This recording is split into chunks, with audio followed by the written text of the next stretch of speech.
અને હવે વાત કરીએ સામાજિક મુદ્દે પાટીદાર વચ્ચે સર્જાયેલા વિખવાદની। અને હવે જાહેર મંચ પરથી જ્યારે લાલજી પટેલે પણ આ મુદ્દે નિવેદન આપ્યું છે ત્યારે આ મુદ્દો વધુ ચગ્યો છે। દાન આપવા મુદ્દે પાટીદાર આગેવાનોમાં વિવાદ સર્જાયો છે। લાલજી પટેલે જાહેર મંચ પરથી પાટીદારોને સમાજ બહાર દાન કરવા હાકલ કરી અને અન્ય સમાજે પાટીદારોને શું આપ્યું તેવો વૈધક સવાલ કર્યો। તો બીજી તરફ ઉમિયા મંદિર ટ્રસ્ટના પ્રમુખ બાબુ જમનાએ કંઈક અલગ રાગ આલાપ્યો અને પાટીદારો અન્ય તમામ સમાજની ચિંતા કરતા હોવાનો દાવો કર્યો।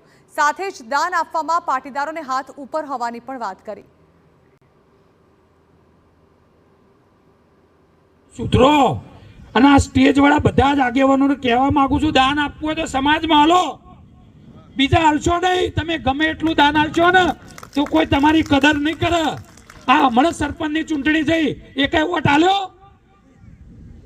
આપણે 18 વનનું વિચારીએ છીએ, પણ 18 વન આપણું વિચારે ભાઈ?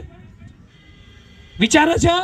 પાટીદાર એક સમાજ એવો છે કે જે બધા જ સમાજની ચિંતા કરવાનો સમાજ છે।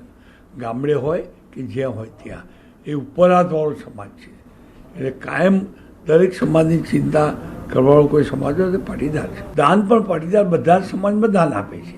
માનો કે મારી વાત કરું તો દીકરા દીકરીઓને ભણાવું છું, કોઈ પણ સમાજની દીકરી હોય કે દીકરો હોય, ગરીબ હોવો જોઈએ અને ગરીબ દીકરા દીકરીને ભણાવવાનું કામ કરું છું।